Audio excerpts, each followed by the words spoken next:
Hello नमस्कार दोस्तों, कैसे हैं आप सब। स्वागत है आपका अपने यूट्यूब चैनल पर। आज हम हमारा नेक्स्ट टॉपिक लेके हरियाणा जीके के 25 मोस्ट इम्पोर्टेंट क्वेश्चंस पार्ट 2 लेके आए हैं। पार्ट 1 में आपका रिस्पांस, आपका प्यार बहुत मिला, उसके लिए धन्यवाद। अब हम पार्ट 2 लेके आए हैं, उसको भी देखते हैं कि हमारे कैसे कैसे क्वेश्चंस आ रहे हैं हमारे। चलो तो हम स्टार्ट करते हैं हमारी क्लास। फर्स्ट क्वेश्चन है हमारे पास, मसानी बांध किस नदी पर बनाया गया है। कौन सा बांध? मसानी बांध किस नदी पर, कौन सी नदी पर बनाया गया है। ऑप्शन है आपके पास मारकंडा, टांगरी, साहिबी या सरस्वती नदी। तो क्या आंसर आ जाएगा इसका? साहिबी। यानी कि मसानी बांध कौन सी नदी पर है? साहिबी नदी पर है। और ये कहाँ पे है? रेवाड़ी में। कहाँ पे है ये? रेवाड़ी में। याद रखना इस चीज़ को। नेक्स्ट क्वेश्चन देखो।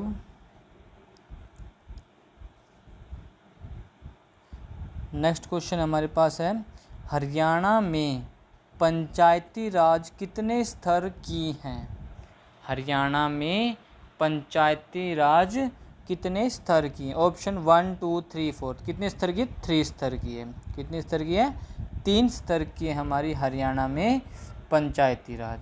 और आपको याद होगा कि कब हुआ था ये? 22 अप्रैल 1994 को। ठीक है, ये डेट भी हमें याद रखनी है। नेक्स्ट क्वेश्चन देखते हैं। नेक्स्ट क्वेश्चन क्या दे रखा है हमें, ऋग्वेद काल में हरियाणा को क्या कहा जाता था। कौन से काल में? ऋग्वेद काल में। ऋग्वेद काल में हरियाणा को क्या कहा जाता था। मोस्ट इम्पोर्टेंट क्वेश्चन है, याद रखना है आपको। ऑप्शन देखो, ब्रह्माव्रत, ब्रह्मऋषि, रज हरियाणा या श्रीकंठ जनपद। तो इसके अंदर जो आंसर आए कौन सा है? रज हरियाणा। रज हरियाणा यानी ऋग्वेद काल में हरियाणा को रज हरियाणा कहा जाता था। बात को याद रखना है आपको, क्या कहा जाता था? रज हरियाणा। ऋग्वेद काल में हरियाणा को रज हरियाणा कहा जाता था। नेक्स्ट क्वेश्चन है आपके पास, हरियाणा के किस शहर को बुनकरों का शहर कहा जाता है। हरियाणा किस शहर को बुनकरों का शहर कहा जाता है। ऑप्शन देखो, रोहतक, पानीपत, गुड़गांव या रेवाड़ी। तो बुनकरों का शहर किसे कहा जाता है? पानीपत को। किसे कहा जाता है? पानीपत को। याद रखना, बुनकरों, बुनकरों का शहर कहा जाता है किसको? पानीपत को। ओके। नेक्स्ट क्वेश्चन है आपके पास, हरियाणा को क्या कहा जाता है। देखो क्या क्वेश्चन, हरियाणा को क्या कहा जाता है। अब हम इस चीज़ का कैसे बदलेंगे? ऑप्शन से। ऑप्शन देखो, फूलों की भूमि, मंदिरों की भूमि, पवित्र राज्य या भारत की गेहूं की टोकरी। क्या कहा जाता है? भारत की गेहूं की टोकरी कहा जाता है। ये क्वेश्चन हमारा आया हुआ है। यानी हरियाणा को क्या कहा जाता है? भारत की गेहूं की टोकरी कहा जाता है। नेक्स्ट देखते हैं अब हम। नेक्स्ट क्वेश्चन हमारे पास क्या आया है,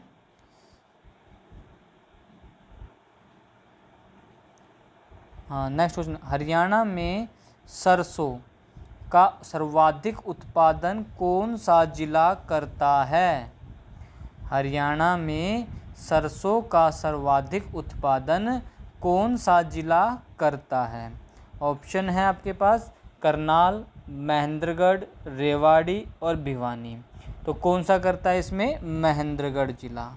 महेंद्रगढ़ जिला हरियाणा में सरसों का सर्वाधिक उत्पादन करता है। कौन सा जिला करता है? महेंद्रगढ़ जिला। नेक्स्ट क्वेश्चन देखते हैं अब हम। नेक्स्ट क्वेश्चन है हमारे पास, गौकर्ण तालाब किस जिले में है। कौन सा? गौकर्ण तालाब किस जिले में है।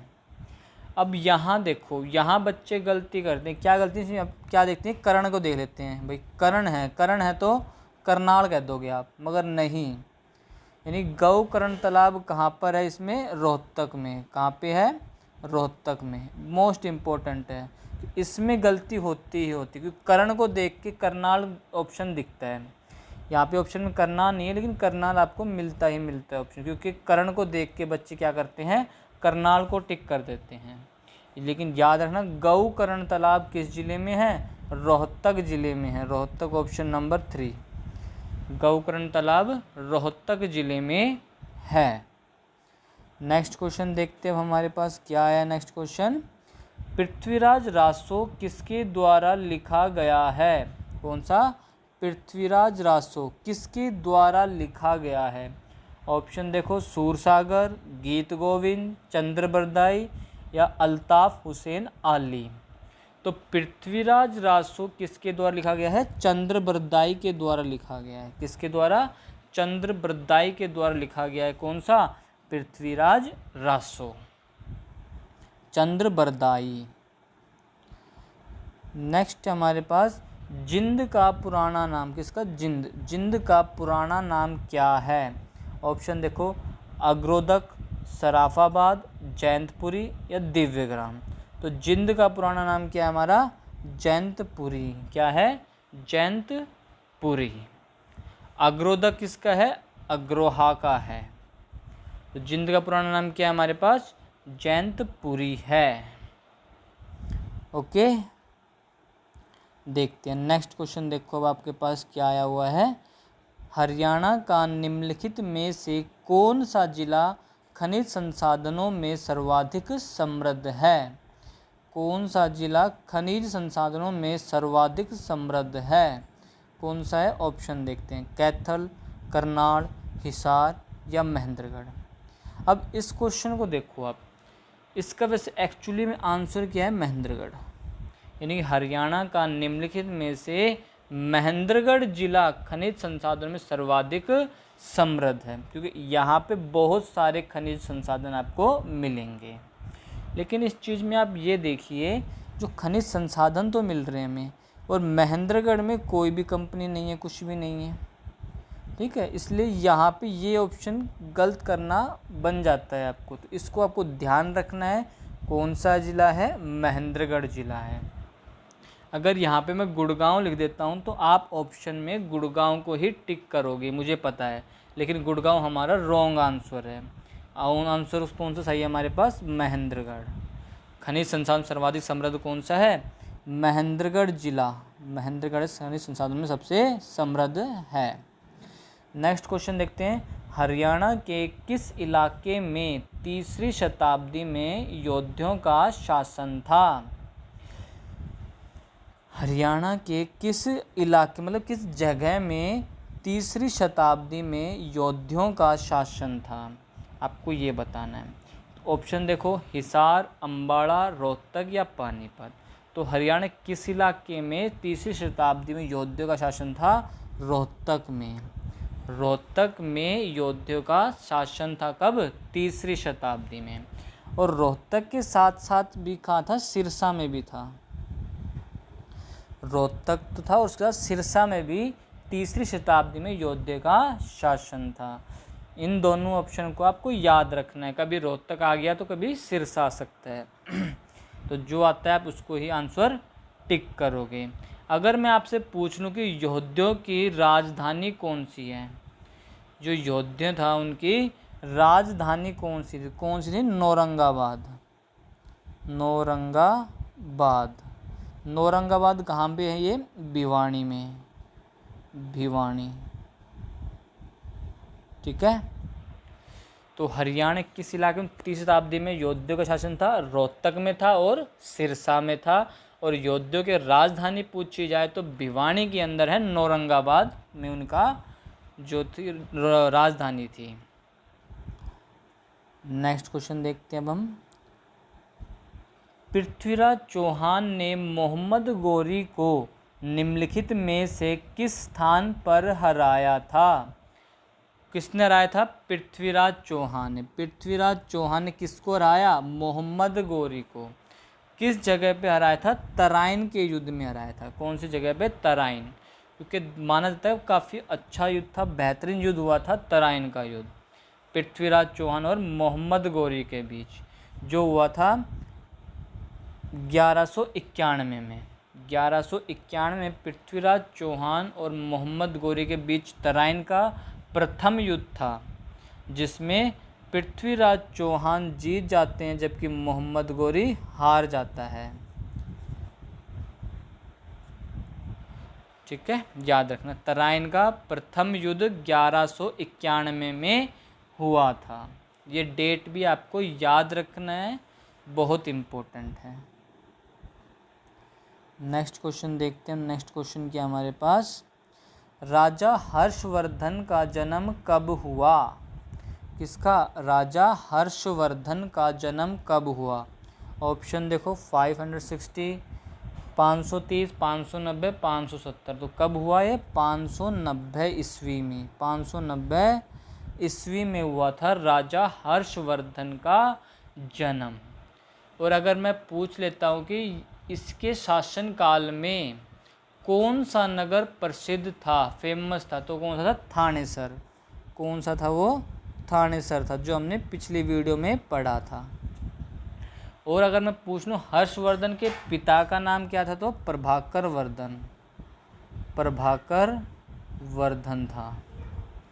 ठीक है, इस चीज़ को आपको ध्यान रखना। तो राजा हर्षवर्धन का जन्म 590 ईस्वी में हुआ था। थानेसर इनकी प्रसिद्ध नगर था और प्रभाकर वर्धन इनके पिता का नाम था। नेक्स्ट क्वेश्चन देखते हैं हम। नेक्स्ट क्वेश्चन क्या हमारे पास, कोहिनूर पत्र के संपादक कौन थे? कौन से पत्र के? कोहिनूर पत्र। बहुत इम्पोर्टेंट क्वेश्चन है ये, आपको पत्र वगैरह याद रखने ही रखने, क्योंकि इसमें गलती होती ही होती है। तो कोहिनूर पत्र के संपादक कौन थे? ऑप्शन देखो, बाल मुकुंद गुप्त, नेकीराम शर्मा, श्री राम शर्मा और चंद्रभान गुप्ता। तो कोहिनूर पत्र के संपादक कौन थे? बाल मुकुंद गुप्त थे। बाल मुकुंद गुप्त थे। किसके संपादक थे? कोहिनूर पत्र के। नेक्स्ट क्वेश्चन देखते हैं। नेक्स्ट क्वेश्चन हमारे पास आया हुआ है, हुण जाति किसके समय आक्रमण करती थी?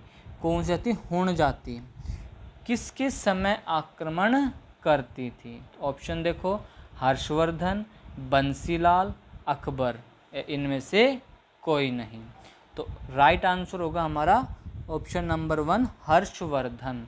हर्षवर्धन के समय हुण जाति आक्रमण करती थी। और मैं आपसे पूछूं हर्षवर्धन का जन्म कब हुआ, तो 590 ईस्वी में हुआ था। इनके पिता का नाम क्या था? प्रभाकर वर्धन था।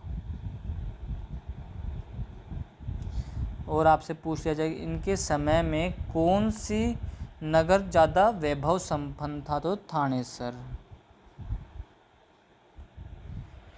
ये साथ साथ आपको हर चीज़ याद करनी पड़ेगी। जैसे क्वेश्चन जो आ चुके हैं मैं उन्हीं को रिवाइज कराता चल रहा हूँ एक बार और।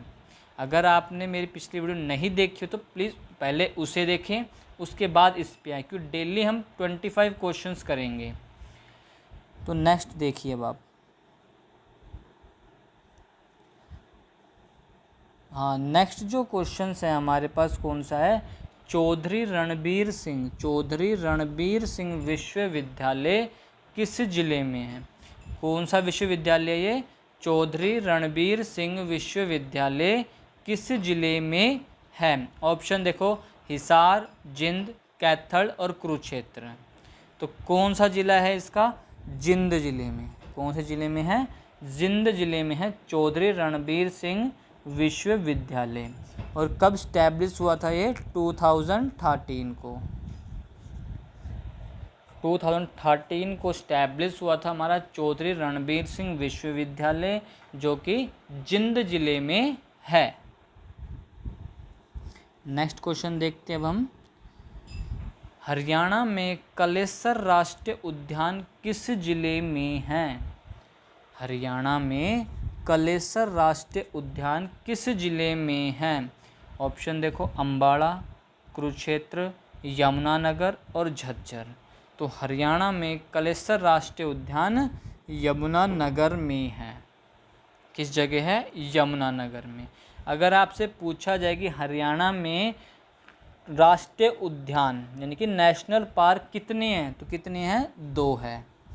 एक तो आपका कलेसर हो गया, दूसरा क्या है?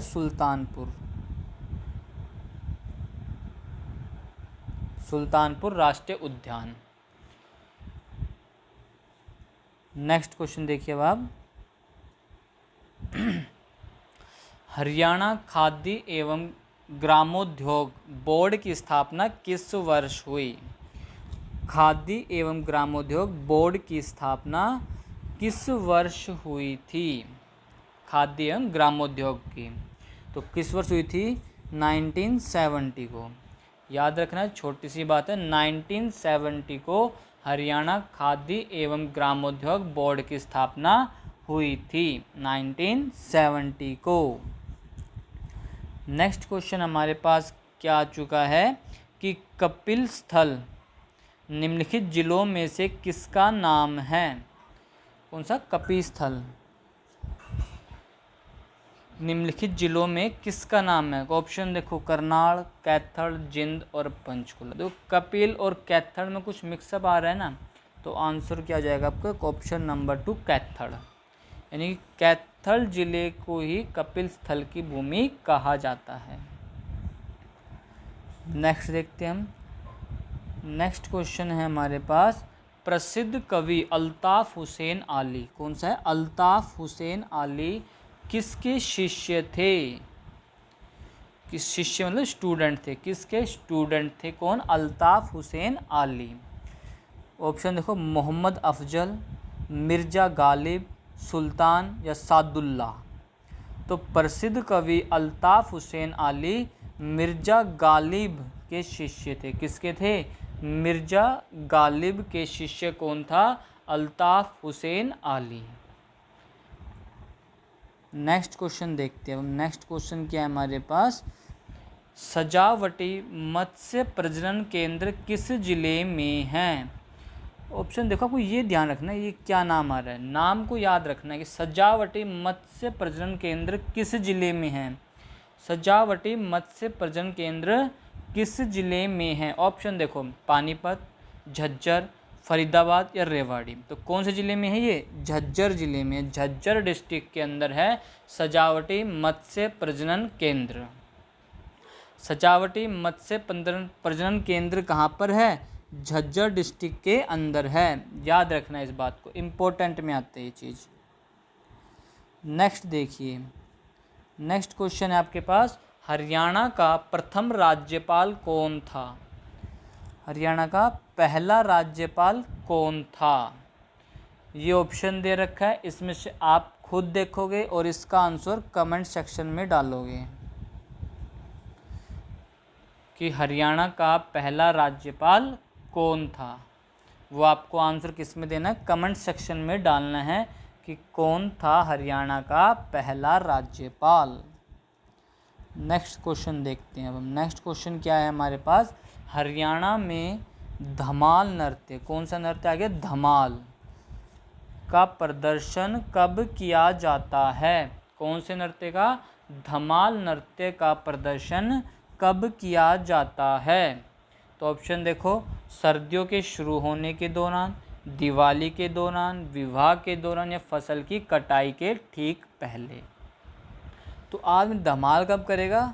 जब कुछ मनी आने वाली होगी, जब ही करेगा धमाल। तो याद करने की ट्रिक है, आदमी धमाल का जब कुछ पैसे आने वाले हो या पैसे हो, जब भी धमाल कर सकता है। तो इसमें पैसे आने वाली कौन सी चीज़ हो सकती है? क्या है? फसल की कटाई के ठीक पहले, कि हाँ भाई फसल पक चुकी है हमारी, अब कटने वाली है। तो कौन सा नृत्य होगा? वो धमाल नृत्य है। याद रखना बातों को, धमाल नृत्य याद रखना चाहिए आपको नाम से। धमाल नृत्य नाम आते क्या चाहिए? मनी। मनी कहाँ से मिली? जब फसल कटेगी, जब क्या आएंगे? पैसे आएंगे, और पैसे आएंगे तो हम धमाल नृत्य करेंगे। तो जब भी आपके पास धमाल का और नृत्य का पूछा जाता है तो आंसर याद रखना, आप मनी से काउंट करके रखना, पैसों से। और पैसे कहाँ से? फसल की कटाई के ठीक, क्योंकि फसल कटती है तो पैसे आएंगे। ठीक है, ये छोटी छोटी बातें आपको याद रखनी चाहिए। नेक्स्ट क्वेश्चन हमारे पास आ चुका है, किस प्रकार की मृदा की जल धारण करने की क्षमता सर्वाधिक होती है? किस प्रकार की मृदा यानी कि मिट्टी की जल धारण, जल को समेटने की सर्वाधिक क्षमता यानी कि सबसे ज़्यादा जल जिसमें डाल दें और वो पी ले, तो कौन सी मिट्टी है वो? ऑप्शन देखो, चिकनी मिट्टी, रेतीली मिट्टी, दोमट मिट्टी या लाल मिट्टी। तो कौन सी मिट्टी है वो? चिकनी मिट्टी। चिकनी मिट्टी का तो चिकनी मृदा भी कर ऑप्शन में आ सकता है। आप ये मत देखना कि मिट्टी आ गई तो मिट्टी नहीं, मृदा भी ऑप्शन, कि मृदा भी मिट्टी ही होता है। यानी चिकनी मृदा की जल धारण करने की क्षमता सर्वाधिक होती है। नेक्स्ट क्वेश्चन देखते हैं हम। हरियाणा में राजमार्गों और बंजर भूमि, हरियाणा में राजमार्गों और बंजर भूमि पर कौन से पेड़ लगाए गए हैं? दोबारा क्वेश्चन पढ़ो। हरियाणा में राजमार्ग और बंजर भूमि पर कौन से पेड़ लगाए गए हैं? ऑप्शन देखो, पीपल, यूकेलिप्टस, आम और केला। तो राजमार्ग भूमि, बंजर भूमि पर कौन से पेड़ लगाए गए? यूकेलिप्टस। कौन से? यूकेलिप्टस। इन चीज़ों को आपको याद रखना है और एक क्वेश्चन जो आपको उसको आपको कमेंट सेक्शन में आंसर डालना है। ओके, आज हम हमारे 25 क्वेश्चन हमने कर लिए हैं, बेस्ट तरीके से किए हैं। इन क्वेश्चनों को आपको याद रखना है, कैसे कैसे क्वेश्चन है, धमाल नृत्य क्या था, जो भी चीज़ है इसमें जो आए हैं आपको याद होने चाहिए। अगर आपको मेरी वीडियो अच्छी लगती है तो प्लीज़ इसे लाइक कर दीजिए, दोस्तों के साथ शेयर कर दीजिए और चैनल पर नए हो सब्सक्राइब करें और कमेंट के अंदर थंब का निशान ज़रूर डाल के भेजें अगर आपको एक वीडियो अच्छी लगती है तो। Thanks for this, thank you.